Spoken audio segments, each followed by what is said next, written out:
प्यारे साथियों, आप सभी का स्वागत करता हूं अपने एमआरएस स्टडी परिवार में। तो डियर, आज की इस वीडियो में मैं आप लोगों का जो क्लासेस था एलआरसी अमीन ट्रेनिंग प्रोग्राम का, तो आगे की चीज़ों को कंटिन्यू करूंगा। बीच में कुछ दिन गैप हो गया, उसके लिए सॉरी। बट अब जो सेशंस है आपका कंटिन्यू रहेगा, लगातार जो है चलते रहेगी। कई सारे लोग सवाल पूछते रहते हैं कि ज्वाइनिंग का प्रोसेस कब स्टार्ट होगा। तो ज्वाइनिंग का जो प्रोसेस है बहुत जल्द आप लोगों को अब ईमेल आना स्टार्ट हो जाएगा। बहुत जल्द 2 से 3 दिन बाद आप लोगों अपना ईमेल आईडी चेक करते रहिएगा। अगर कोई डिले होता है तो उसके रिगार्डिंग एलआरसी के ऑफिशियल वेबसाइट पे आपको जो है अपडेट देखने को मिलेगा। तो हम लोग जो है चैप्टर नंबर 3 में पढ़ रहे थे मानचित्र से रिलेटेड। तो चैप्टर नंबर 3 में जो आज का हमारा फर्स्ट पॉइंट दिया गया है वो दिया गया है हवाई एजेंसी का कार्य, है ना। हवाई एजेंसी का क्या कार्य होता है उसके बारे में हम लोग जो है जानेंगे। विशेष सर्वेक्षण एवं बंदोबस्त अधिनियम 2011 के प्रस्तावना की कंडिका 13 के तहत मानचित्र सहित अधिकार अभिलेखों का संधारण के जो संधारण की अंतर्भूत कंप्यूटरीकरण यानी कंप्यूटराइज्ड एंड डिजिटल व्यवस्था के उद्देश्य को पूरा करने के लिए मानचित्र निर्माण का दायित्व बिहार सरकार द्वारा 3 निजी हवाई सर्वेक्षण एजेंसी को अनुबंध के तहत दिया गया है। विशेष सर्वेक्षण के तहत या विशेष सर्वेक्षण के अंतर्गत मानचित्र निर्माण के उद्देश्य को पूरा करने के लिए हवाई सर्वेक्षण एजेंसियों द्वारा सर्वेक्षण के अलग अलग चरणों में किए जाने वाले कार्य इस प्रकार होंगे। सबसे पहले किश्तवार के पूर्व, उसके बाद किश्तवार, देन खानापुरी और उसके बाद प्रारूप प्रकाशन के पश्चात। मतलब 4 अलग अलग स्टेज में आपका जो हवाई सर्वेक्षण है वो आपका किया जाता है। हवाई सर्वेक्षण का कार्य क्या है कि वो प्रॉपर तरीके से अलग अलग चरण पे स्टेज पे चेक करता है कि जो काम किया गया है वो सही है या फिर नहीं है। अगर सही नहीं है तो कैसे उसको एडिट किया जा सकता है ना, मतलब सुधारा जा सकता है। अगला पॉइंट है यहाँ पे किश्तवार के पूर्व किए जाने वाले कार्य। किश्तवार से पहले कौन कौन से कार्य किए जाते हैं? तो सर्वेक्षण कार्य प्रारंभ होने के पूर्व एजेंसियों द्वारा किश्तवार के पूर्व शर्तें के रूप में 3 कार्य को संपन्न किया जाता है। पहला, ग्राउंड कंट्रोल पॉइंट GCP की स्थापना। एक मतलब ग्राउंड पे क्या किया जाता है, कंट्रोल पॉइंट को जो है क्या किया जाता है, सेट किया जाता है। दूसरा, ऑर्थो फोटोग्राफी की शुद्धता का सत्यापन यानी ग्राउंड ट्रूथिंग किया जाता है कि कौन सा ग्राउंड पे जब कंट्रोल पॉइंट हम लोग सेट कर लेते हैं, है ना, ग्राउंड पे कंट्रोल पॉइंट सेट कर लिए कि भाई ये हमारा ग्राउंड का कंट्रोल पॉइंट है, मान लो कि ये A पॉइंट, ठीक है। अब ये ऑर्थो फोटोग्राफ की मदद से क्या किया जाता है कि इस पॉइंट का सत्यापन किया जाता है कि ये जो पॉइंट सेट किया गया है, स्थापना किया गया है, वो हमारा सही है। उसके बाद तीसरा, राजस्व ग्राम मानचित्र का निर्माण एवं सत्यापन। उसके बाद एक राजस्व ग्राम का क्या करते हैं, मानचित्र बनाते हैं और यानी मैप बनाते हैं एक राजस्व ग्राम का, और उसके बाद उसका भी ट्रूथिंग करते हैं, उसका भी सत्यापन करते हैं। सर्वेक्षण प्रारंभ होने के पूर्व हवाई सर्वेक्षण एजेंसियों द्वारा तथा किश्तवाड़ के पूर्व शर्तें के रूप में 3 कार्यों को संपन्न किया जाएगा। कौन कौन से वो 3 कार्य हैं जो कि मैंने आपको बताया। पहला कि ग्राउंड कंट्रोल पॉइंट GCP की स्थापना। ग्राउंड कंट्रोल पॉइंट का निर्माण हवाई फोटोग्राफी एजेंसी द्वारा सर्वेक्षण पूर्व गतिविधि यानी प्री सर्वे एक्टिविटी के रूप में किया जाने वाला सर्वाधिक महत्वपूर्ण कार्य है।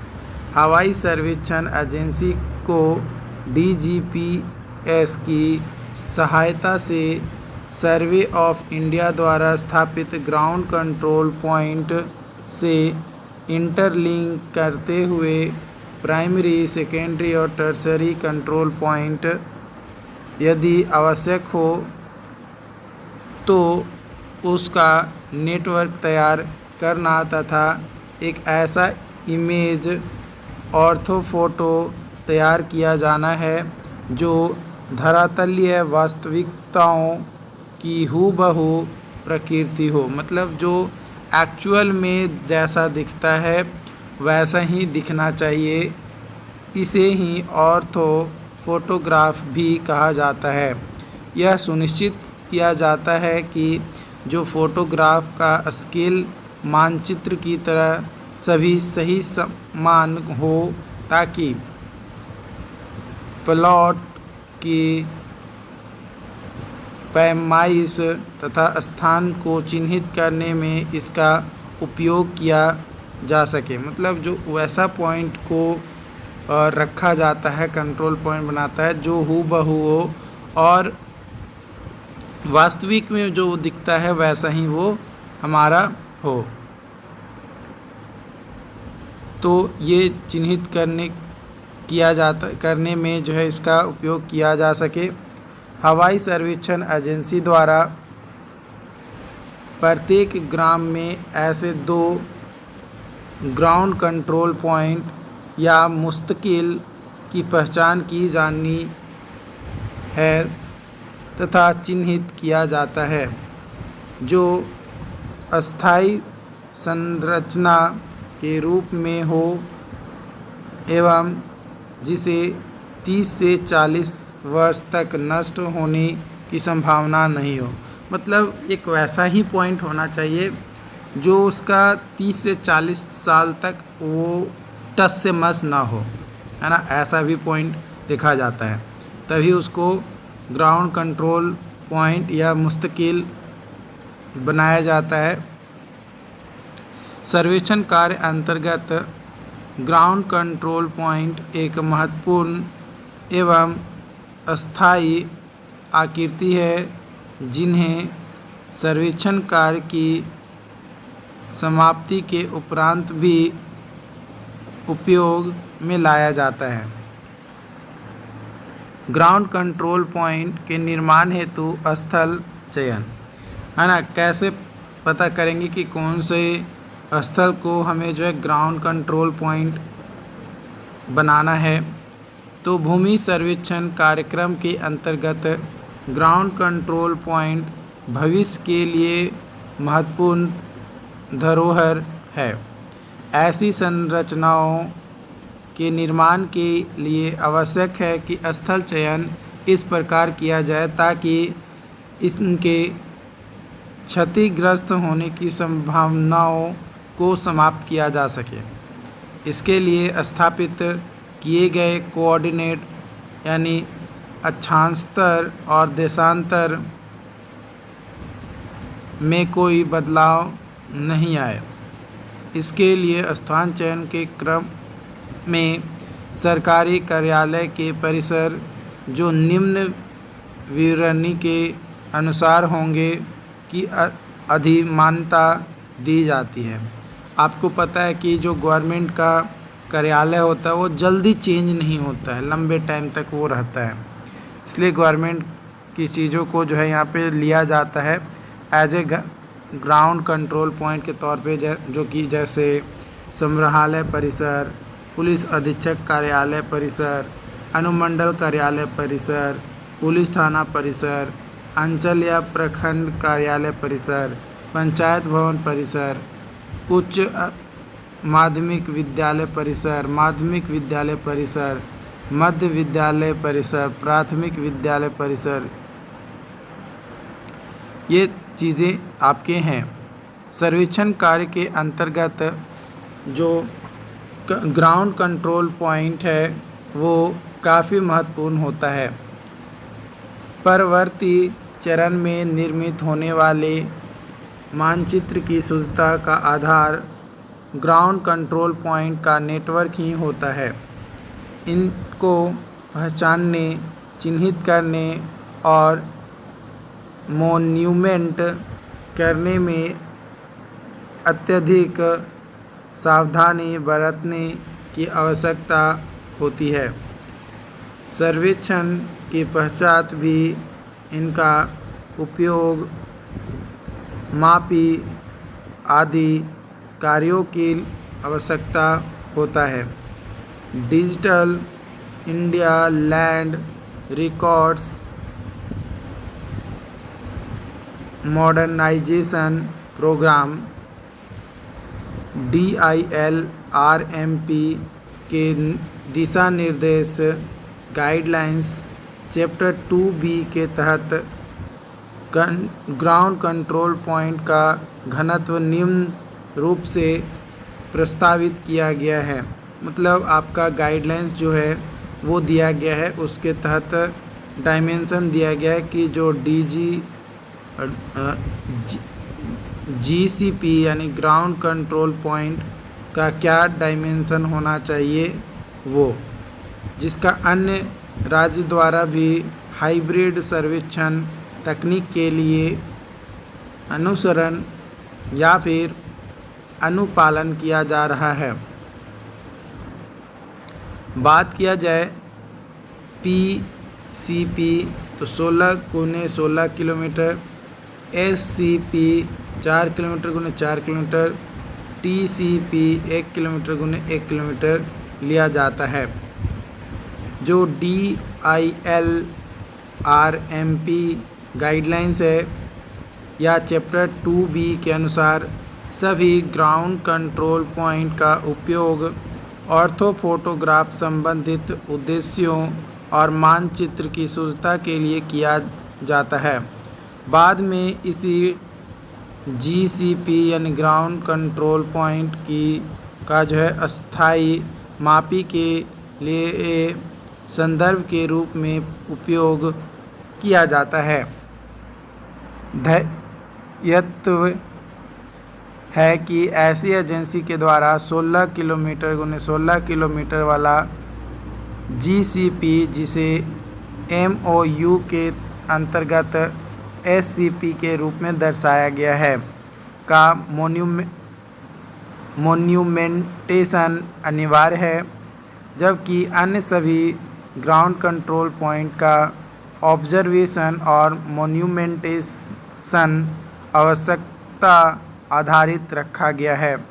वर्तमान में हवाई सर्वेक्षण एजेंसी द्वारा पोस्ट मॉन्यूमेंटेशन के रूप में प्रत्येक राजस्व ग्राम में TCP के रूप में 2 बिंदुओं की पहचान की जानी है तथा DGPS ऑब्जर्वेशन कर मानचित्र निर्माण हेतु ग्राउंड कंट्रोल पॉइंट नेटवर्क में शामिल किया जाना है।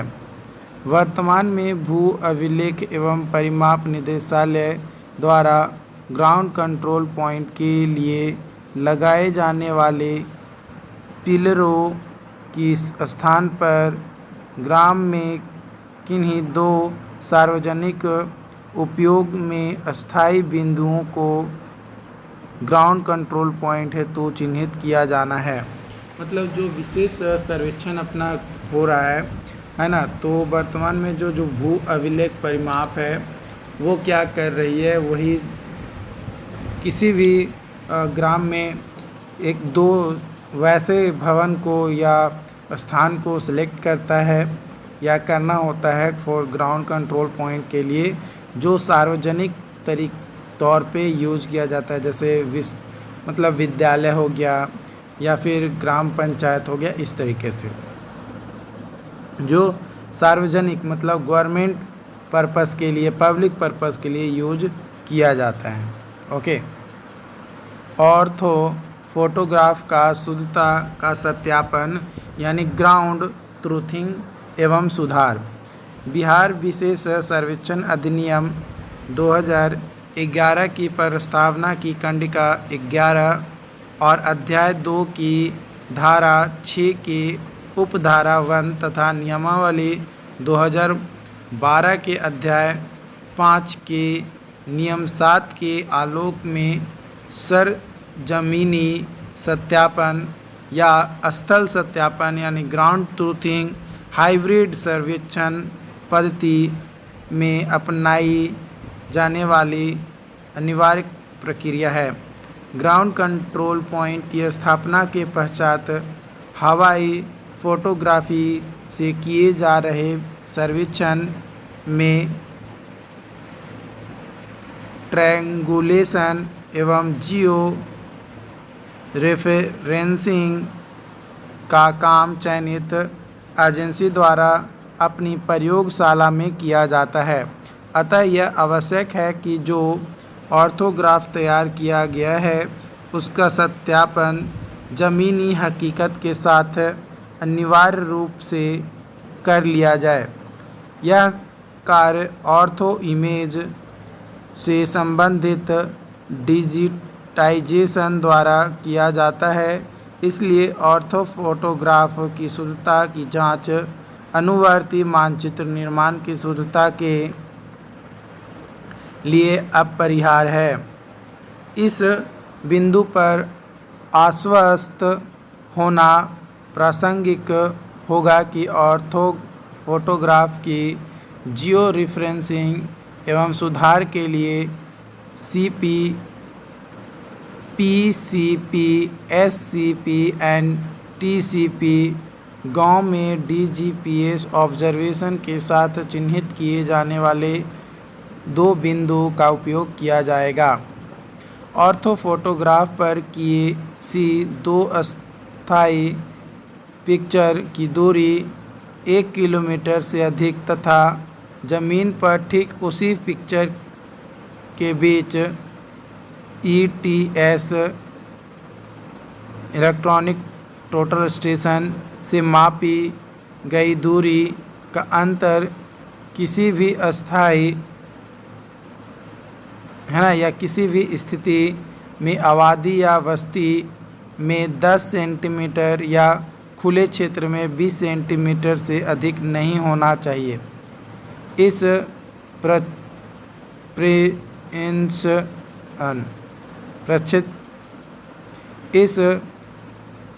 परीक्षण को जो है विभिन्न दिशाओं में दोहरा लिया जाना चाहिए। मतलब कोई भी सर्वे किया जाता है तो ठीक है, आप TS मशीन से एक बार चेक कर लिए कि इतना जो है दूरी है जो पिक्चर है और इससे ओरिजिनलिटी में, लेकिन इस प्रोसेस को 2 से 3 बार आपको जो है क्या करना है, खुद में पहले चेक कर लेना है कि जो पॉइंट हम चेक कर रहे हैं या जो पॉइंट हमारे दिए गए हैं मैप में वो सही है या फिर नहीं है।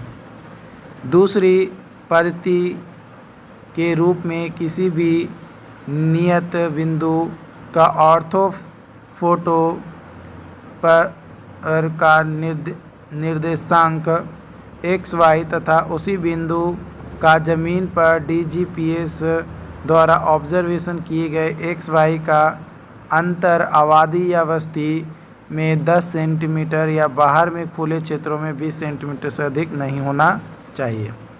अब बात करते हैं, तीसरा पॉइंट है हमारा राजस्व ग्राम मानचित्रों का सत्यापन एवं सुधार। सर्वेक्षण दल द्वारा राजस्व ग्राम मानचित्र मिलाने के बाद स्थल पर किस्तवार के अंतर्गत तकनीकी ब्यौरा शीर्षक कोई अन्य प्रासंगिक ब्यौरा आदि का अंकन कर सत्यापन किया जाएगा।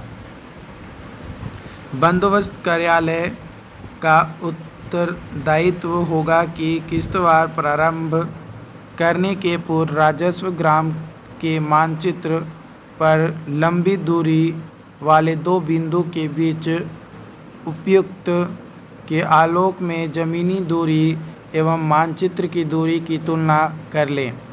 इस प्रेक्षण को विभिन्न दिशाओं में दोहरा लिया जाना चाहिए ताकि प्रॉपर तरीके से मैप जो है उसकी शुद्धता और सत्यापन जो है किया जा सके। यह प्रक्रिया तब तक दोहराई जाएगी जब तक कि मानचित्र अपनी मानक शुद्धता स्तर को प्राप्त ना कर ले। मतलब जब तक मानचित्र जो है अपनी मानक शुद्धता को प्राप्त नहीं कर लेता है तब तक जो है इस प्रोसेस को मतलब टीएस मशीन की मदद से बार बार उसकी सत्यापन करना और करने के बाद फाइनली एक शुद्धता मानक जो है लिया जाता है कि हाँ भाई अब हमारा जो है काम पूरा हो चुका है। बाकी इससे रिलेटेड और भी वीडियोज़ आपको मिलेंगे। आज के लिए इतना ही। Thank you.